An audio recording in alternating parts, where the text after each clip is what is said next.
Hello, everyone, and welcome to the very first episode of Talk Bolts to Me. I'm super, super excited to be with you guys today.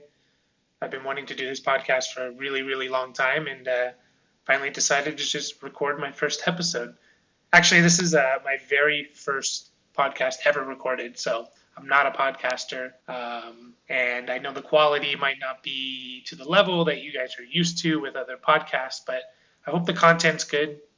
To me, that's the most important part of podcasting is first the content, and as time goes by, and I get better at this personally. Of course, the quality of the audio and everything else, the equipment is going to improve definitely. So let me introduce myself to you guys since this is the first time we are meeting and talking to each other. So my name is Mike. Um, I'm from California. I was actually born in San Diego, which is part of the reason why I'm a Bolts fan, just like all of you. Actually, I teach English as a second language. Like I told you, I'm not a podcaster, not a YouTuber, not an influencer. I'm just a normal guy. I teach English as a second language to people in other countries. I've been doing that for about the last 7 years or so. I've lived in Peru, in Australia, in South Korea, and now I'm actually in Mexico at the moment. So that's kind of been my life the last 7 years, my passion.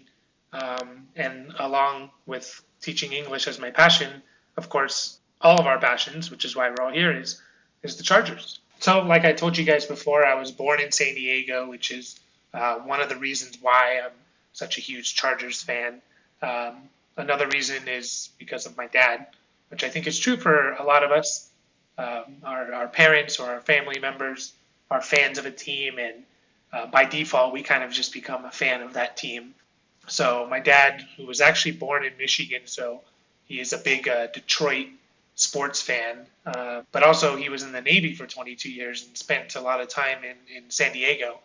And during the 80s, he was there, and during the Eric Coryell, Dan Fouts era, he was in San Diego, and it was obviously a really, really exciting time um, to be a Chargers fan because they were one of, if not the most exciting team in those early 80s. So that's kind of where he started to follow the Chargers, and eventually I became a big Chargers fan.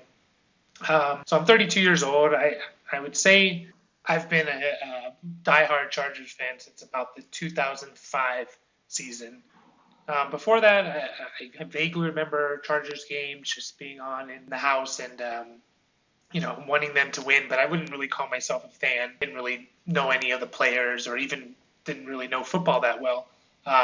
So 2005 season was kind of the first full season of football I think I started watching. So about 17 years of football fandom.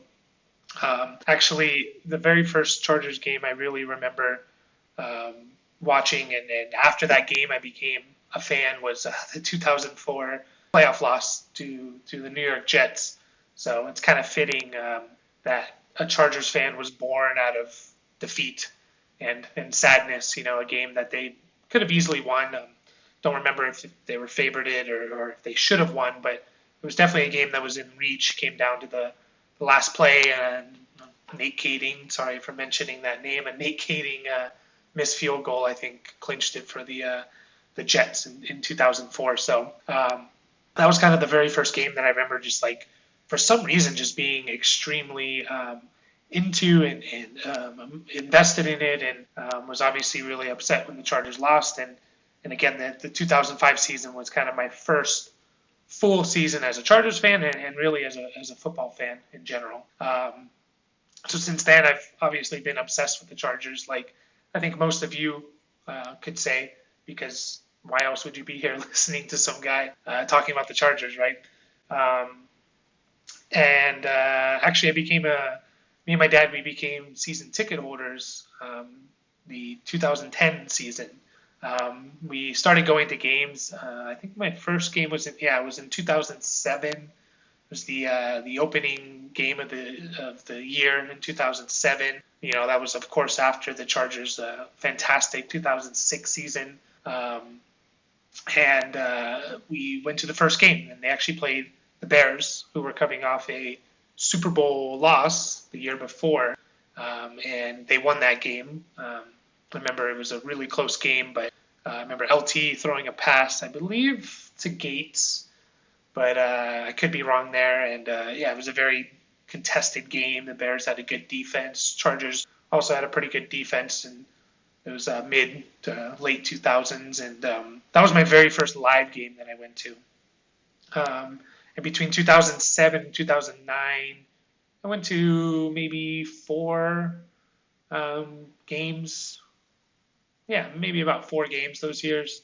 And actually went to the 2009 playoff game. Again, a loss against the Jets, and definitely a choke and a game that the Chargers should have won. If you guys don't remember that 2009 season, the Chargers won like 11 games in a row, I think it was. They started off 1-3 maybe, or 2-3, and anyways, I believe they ended up 13-3, winning like 11 or 12 in a row, and really hot.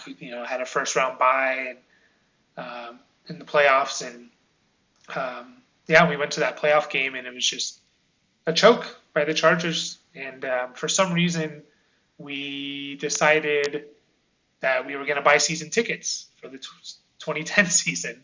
So again, started my fandom, my Chargers obsession came out of a loss to the Jets, and then our decision to buy season tickets came out of a loss to the Jets in the playoffs. So again, really fitting for a Chargers fan, right, to have so much heartache and pain, and to be born a fan out of that, and a season ticket holder out of that. So from the 2010 to the 2014 season, I believe, I was a season ticket holder with my dad, as I told you, and we went to almost every game.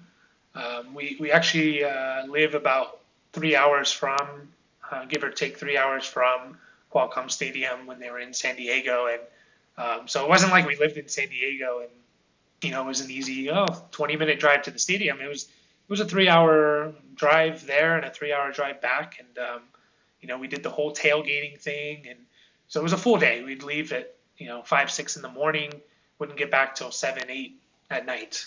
So it was well over a 12-hour day, but it was awesome. It was some of the best times and memories I have come from that time. And yeah, from 2010 to 2014, we were season tickets holders, so 5 seasons there. And we went to almost every game. We missed a few here and there, but went to almost every game. And my dad held on to the season tickets actually until they moved to Los Angeles. Like I told you guys before, I teach English as a second language. So in 2015, 2015, I moved to Peru, kind of late spring, early summer of 2015. So I wasn't there for the last couple of seasons. I wasn't there for going to all the games. I went to some when I came back for a visit, but definitely my dad held on to them.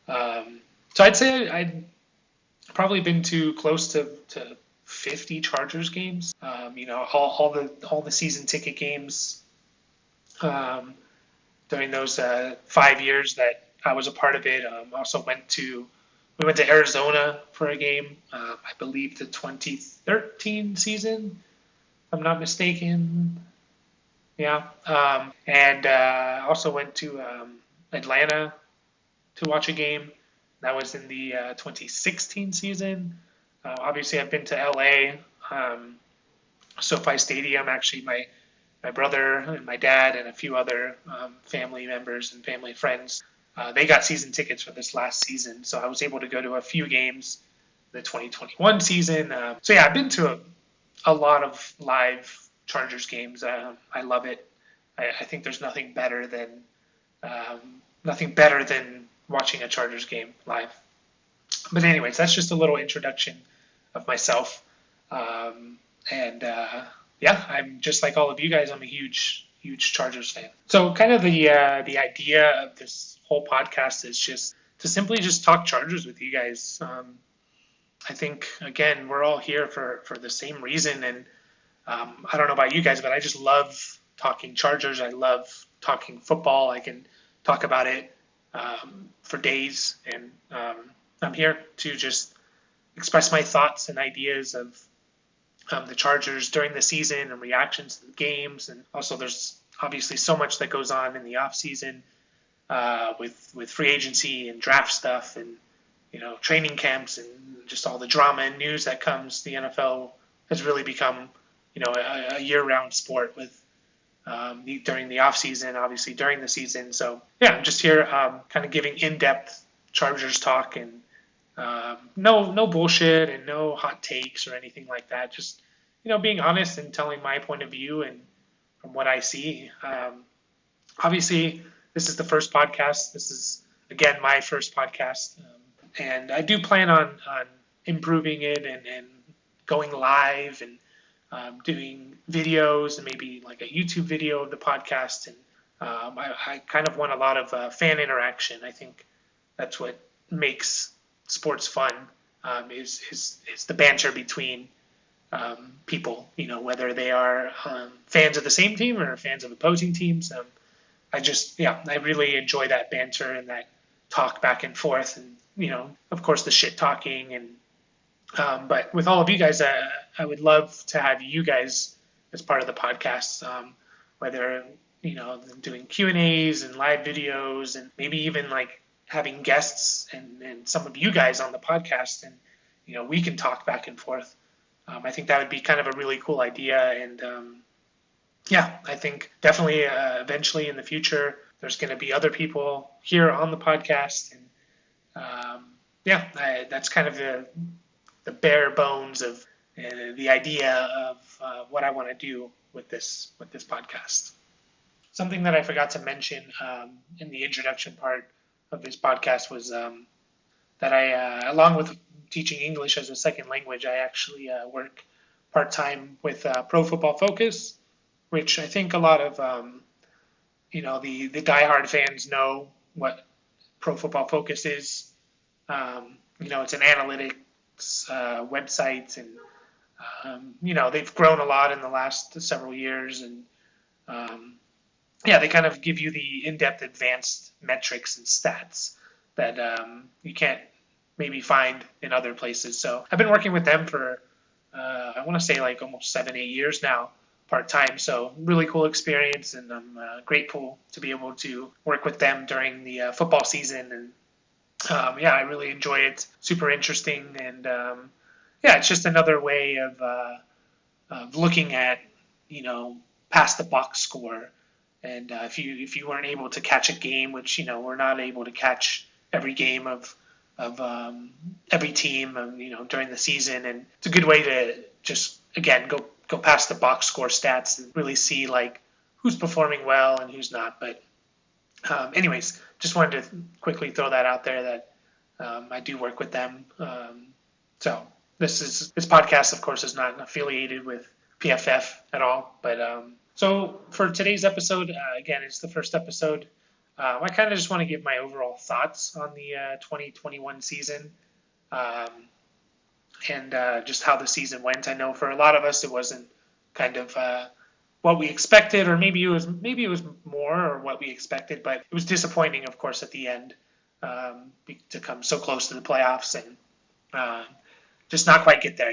Literally seconds away from a playoff berth, and it just didn't happen this year. But it was definitely a lot of improvements on this year, an exciting year for the Chargers. They get to 9 wins and improve on last year, where I believe, they won four games or something like that. So obviously there was definitely improvements, which we all expected with, the players that are on this team. But it was nice to see them get above 500, get 9 wins again in a 17-game season, right? So it was, the first year under Staley as the head coach. And I know he's kind of a controversial person, and a lot of people have a lot of opinions on the decisions that he makes, in-game decisions that he makes. And, I like him. I think he's going to be a good coach. I think the players really like him, and I think he kind of brings kind of the new way of looking at and football games and a new way of approaching football games, which I think will eventually pay off for us in the near future. But obviously, he wasn't perfect. Nobody's perfect. But yeah, I think overall, I like Staley as our head coach and kind of get more in depth in his decisions that he made during this last season. Kind of get more in depth into those in future episodes. But I will say that first year head coaches generally don't succeed or find success or have success in their first season as a head coach. Now, I know that stat is a little flawed because generally a team that's hiring a head coach means that they didn't do well or haven't done well in recent years, right? It's very rare for a team to have a very successful season and fire their head coach or have to hire a new head coach. Obviously there are exceptions to the rule, like when Tony Dungy retired, and obviously they still had Peyton Manning, or when Marty Schottenheimer was fired from the Chargers in 2006 after going 14-2. That team was good. Obviously had talent on it. So I understand that the fact that first year head coaches don't have much success in their first season coaching the team can be is a little skewed or flawed. But the Chargers were 4-12 the year before, so there was a reason they were 4-12. Yeah, they had some pieces, of course, injuries. The Chargers seem to always have players, Pro Bowlers, All Pro potential type players on their team, but they went 4-12. And they obviously had some holes that needed to be fixed, and one of them was coaching. And but yeah, the whole idea of coaches not doing well their first season. I read a pretty interesting article on the 33rd Team website. If you guys don't know, it's a pretty interesting website. They go again a little more in depth into the analytics or the advanced metrics into things, and they write articles. And one of them that they wrote, I believe, was at the end of the 2020 season. So it doesn't include this last season. Is that from 2000? They looked at first year coaches from 2008 to 2020 and their success rates. And they looked at 60, I think there were 60 first year head coaches. So, the first time that this head coach was coaching an NFL team, it didn't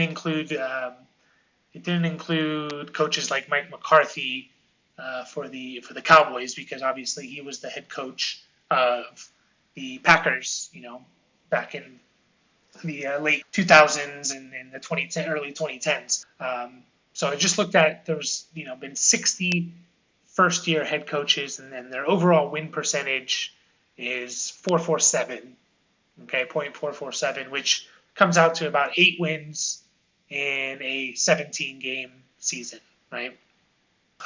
17 of those 60 first-year head coaches, their teams made the playoffs. So about 28% of the teams that had a first-time head coach made the playoffs, okay? And, there are some notable coaches that did make the playoffs, like the Harbaughs, both John and Jim both made it to the playoffs in their first year coaching. Also, guys like Jim Caldwell and Chuck Pagano, who were both coaching the Colts at the time. Jim Caldwell obviously took over, and he was coaching. He had Peyton Manning as his quarterback, and Chuck Pagano took over, and it was the first year with Andrew Luck as their quarterback. And the year before, the Colts did terribly, but that's a huge part of it was because they lost Peyton Manning for the year, right? And they had to start Curtis Painter for a majority of the season, and so they had talent. And there's some other notable coaches like, more recently, Sean McDermott, and both Sean McDermott and Sean McVay both made the playoffs in their first season as a head coach. So there's definitely some notable coaches that did make the playoffs. There's also a pretty good list of coaches who really didn't turn out to do so well in their coaching careers, or no longer head coaches, or some of them are no longer even assistant coaches in the NFL. Guys like Mike Smith, Tony Sparano, Chip Kelly, Mike McCoy, Adam Gase, Ben McAdoo, Matt Nagy, all these guys made it to the playoffs as their first year as a head coach. And then there are some good coaches that didn't make the playoffs in their first year as a head coach, like Ron Rivera, Bruce Arians. This was when he was with the Cardinals. I know he technically, he was the interim head coach for the Colts there for a majority of a season. I forget which season, but so maybe you can add him to this list or not. But anyways, some other coaches that didn't make the playoffs. First year, Doug Peterson, who went on to win a Super Bowl with the Eagles, didn't make the playoffs his first year. Kyle Shanahan, who's been to a Super Bowl, has almost been back to a couple more. Mike Vrabel, who's obviously a pretty good coach with the Titans. They were number 1 seed this last year, been in the playoffs, made an AFC Championship game. And Zach Taylor had a horrible first 2 years, but I think he was 2-14 his first year as a head coach. So I guess my point is, generally first-time head coaches don't have much success. They're under 500 overall in their win percentage, their first season coaching. And just because, if Staley would have made the playoffs, doesn't mean he was a good coach. And just because he missed the playoffs doesn't mean he's a bad coach, because there's examples of both, of good coaches making the playoffs their first year, bad coaches making their playoffs the first year, and good coaches not making their playoffs the first year.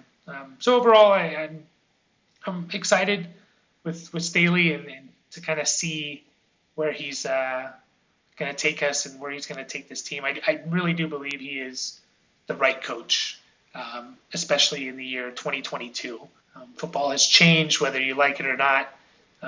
Football has changed just like every other sport, and just like everything in general in life changes, right? So we learn more, we become smarter. I always use this argument with people who want to say, like, things shouldn't change, or I liked it what it was 20 years ago, and I tell them, are you still using dial-up internet, for those of you who are old enough to remember dial-up internet? Or are you, still watching football games in standard definition? No, things change, things improve, and we accept it for some things. We don't accept it for other things, and it seems like football is, and sports in general, is one of those where there's kind of that stubbornness to change, and going for it on fourth down, multiple times a game, or going for it a lot on fourth down throughout a season is kind of looked upon as like, this is not how it was played in the 2000s or something. So I do like Staley overall. Again, I'll kind of get more in depth into Staley in his first year as a head coach, and as we look at the games and from last year and kind of the decisions that he made. But yeah, so like Staley, obvious improvement and success as a first-year head coach. Herbert is interesting because I'll be completely honest with you. I wasn't a big Herbert fan when they drafted him.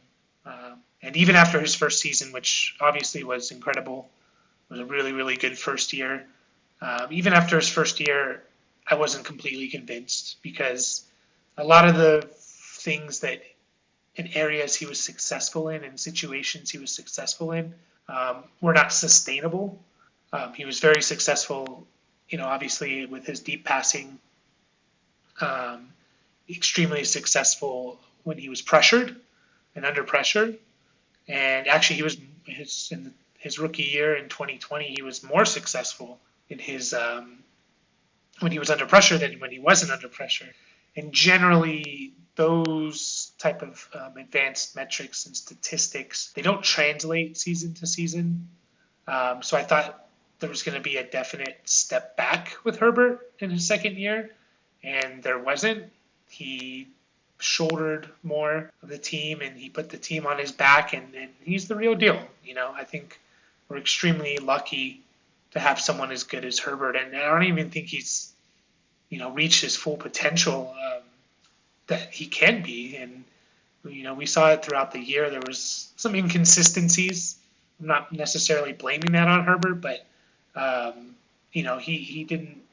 There were games where it was like kind of head scratchers with the offense of like, how can we score damn near 50 points against the Browns and then can't score against the Ravens or the Texans. We can't score more than field goals against the Texans. So I do think there's still room for improvement with Herbert, and I think we're going to see that next year, and I'm really excited to see that and kind of him take that step to potentially MVP level of the league. So obviously the offensive line improved dramatically.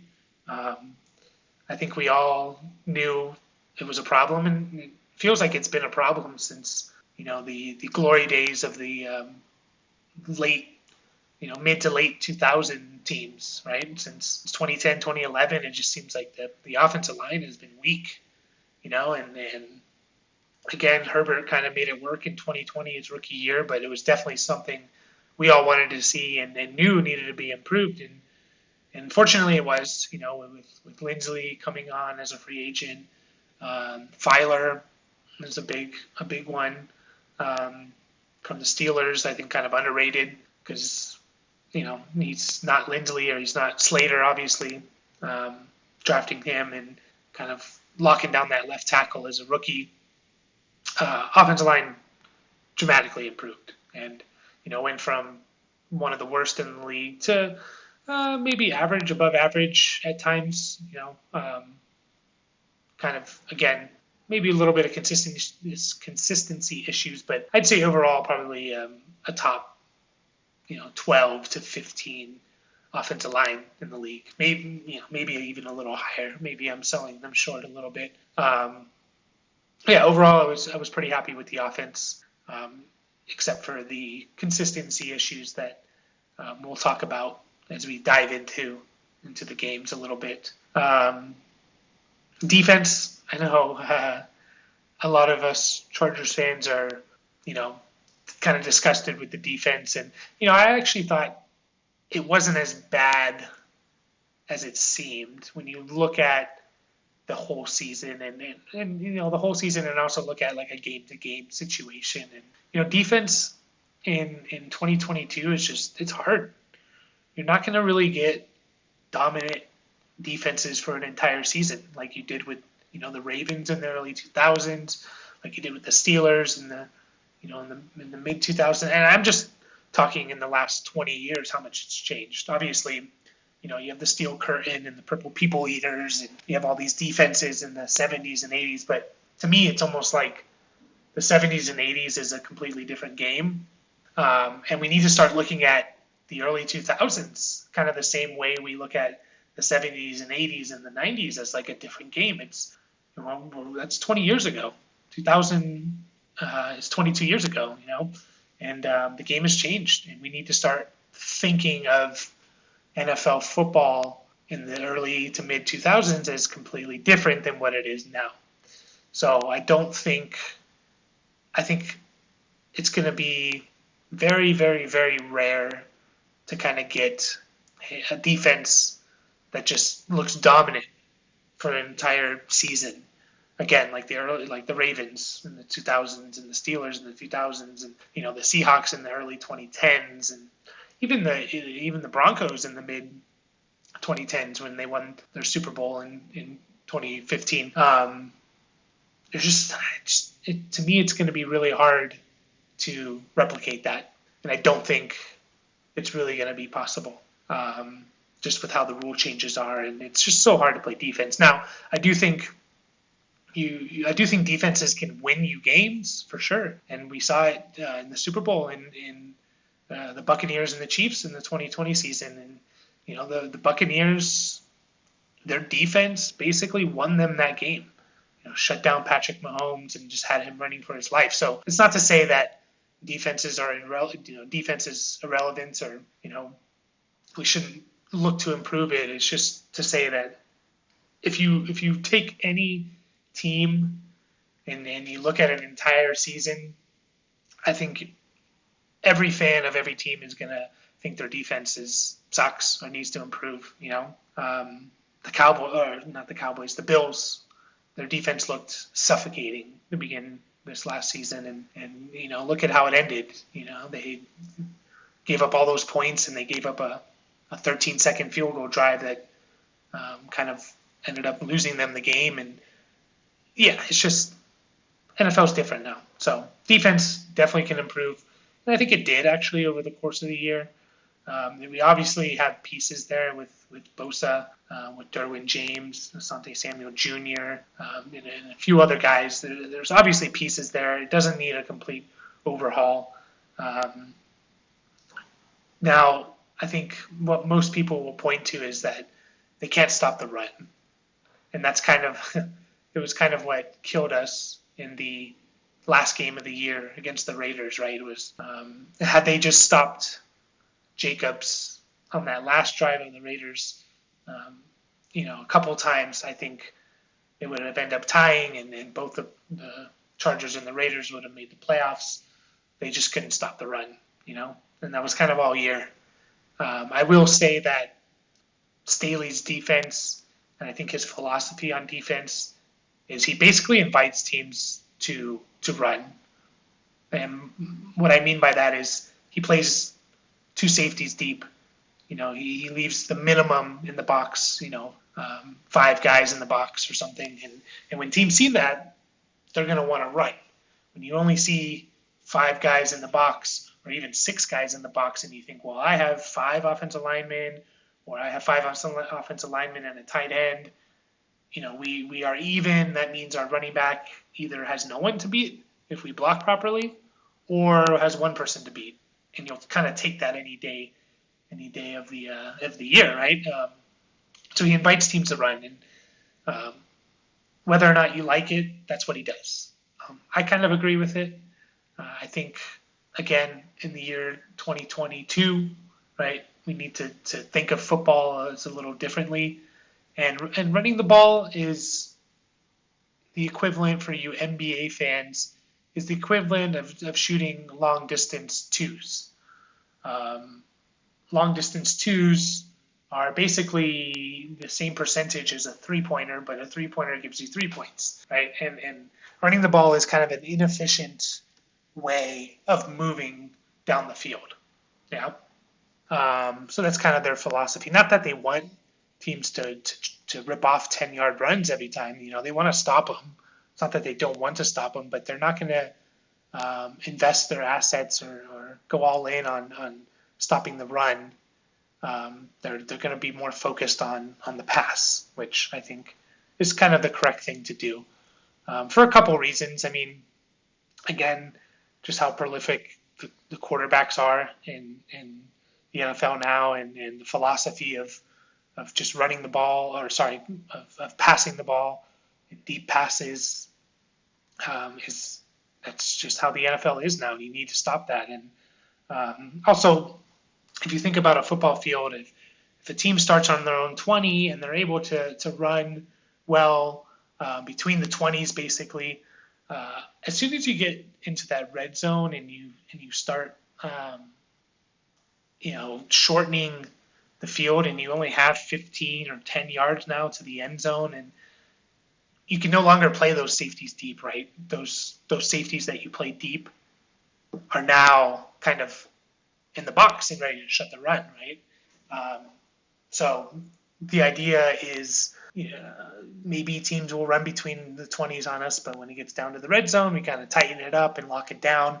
I'd have to go back and look. I'm not sure where the Chargers ranked this year on defense, red zone defense, and I feel like they were pretty good at times. Again, overall, I don't know what the numbers are for the entire season. Maybe I'll check that out. But so that's the Chargers' philosophy. And again, kind of the second reason I agree with it is Justin Herbert's your quarterback, right?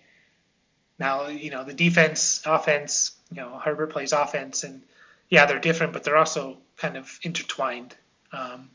And if you believe in your offense and your quarterback to be able to put up points, once you start putting up points and holding the other team to field goals or getting off the field every now and then, and your team's putting up touchdowns, which with Herbert as the quarterback, you'd hope they would, teams are going to have to stop running, right?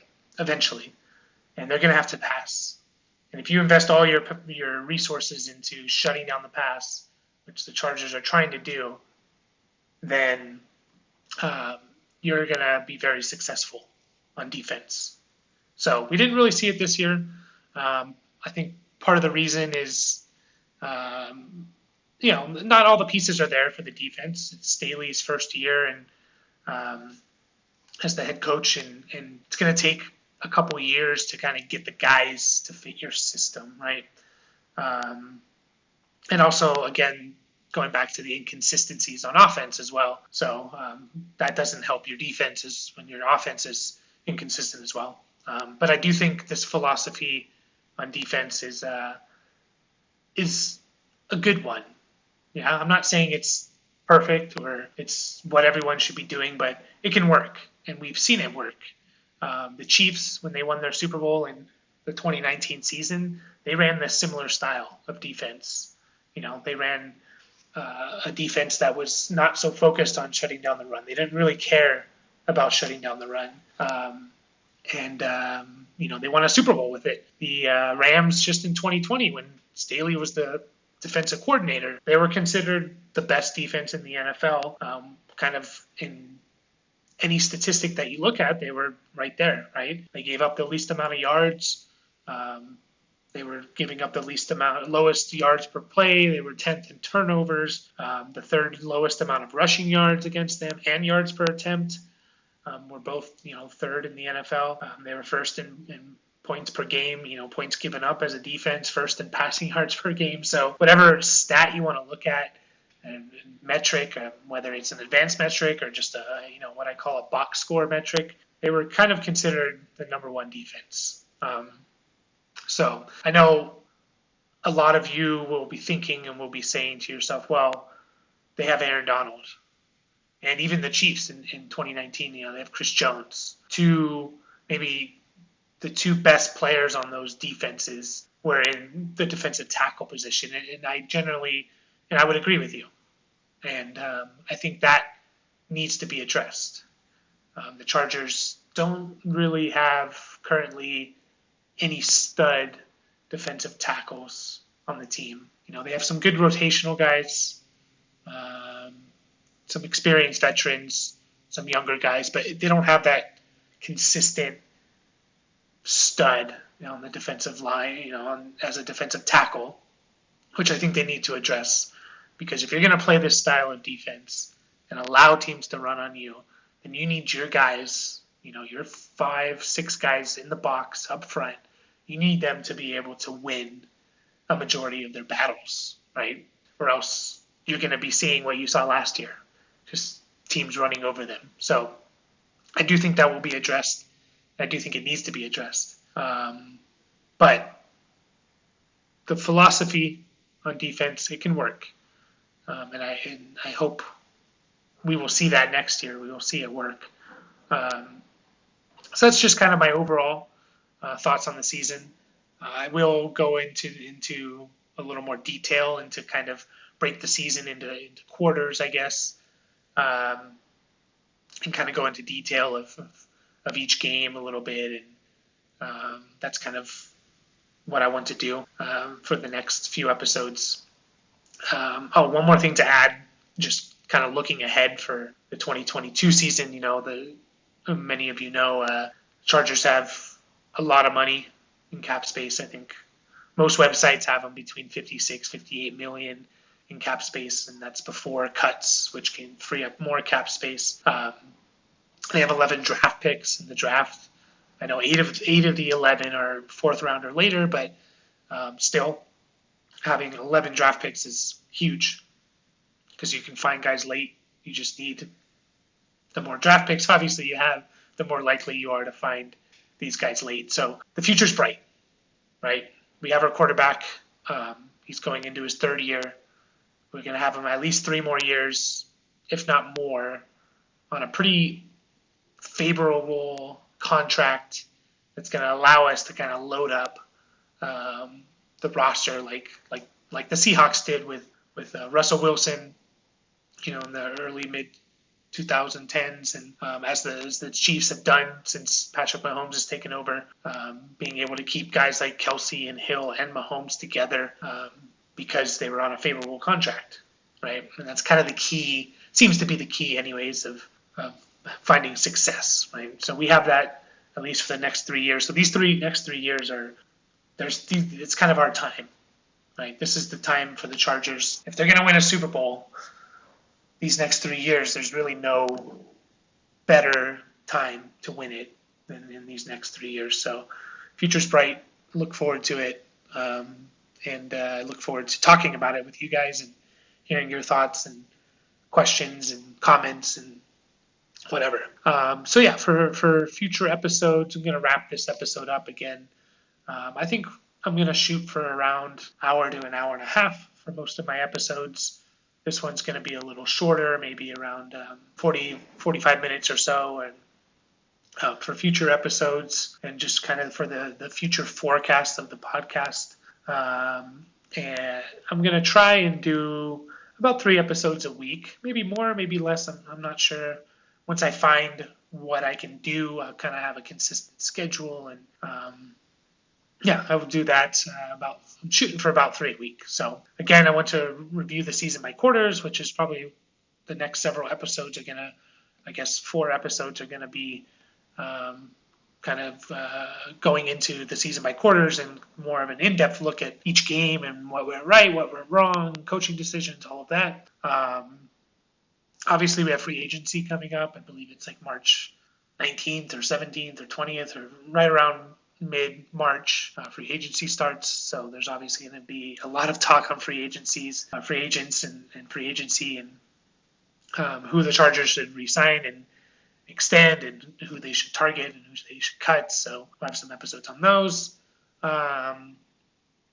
Draft talk obviously seems to be year-round now, but draft talk, once you kind of get past, we're kind of in that first week, Super Bowl, everyone's taking time off and recovering from the season, and then you get into free agency and kind of in April, and again, draft season's all year, but early April, late March is when it really starts to pick up. So we'll definitely be getting into my draft thoughts and who I think the Chargers should target. I watch a lot of college football due to my my work at PFF, because they do a lot of majority of the work comes from college football. And so I'm not saying I'm an expert or anything, but there are some guys that I like and have some opinions on. Also, just keep an eye out. I think eventually I'm going to want to, depending on how this podcast goes, get into other podcasts. I'm just a sports fan in general, but my love is really the NFL and the MLB. So maybe like a Padres podcast might be coming up, which I would love to do, because Padres are also in an exciting time, for maybe the most exciting time for the team. And so I'm a big Padres fan and would love to talk Padres with you guys or other Padres fans, maybe fantasy football or just kind of general NFL news podcast. So yeah, we'll see. I'm not going to overload myself with too much. We're going to see how this goes and kind of go from there.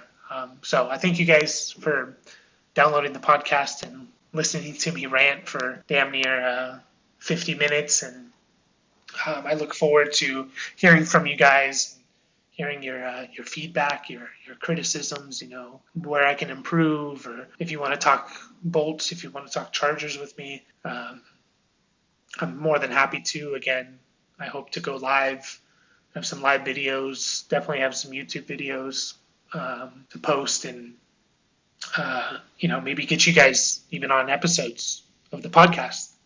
We can talk to each other and have some banter between each other. So again, that's in the future, but hopefully the near future. And thank you guys again for downloading and listening to my first ever podcast recorded and the first episode of Talk Bolts to Me. So I hope you guys enjoyed it, and we'll see you again soon.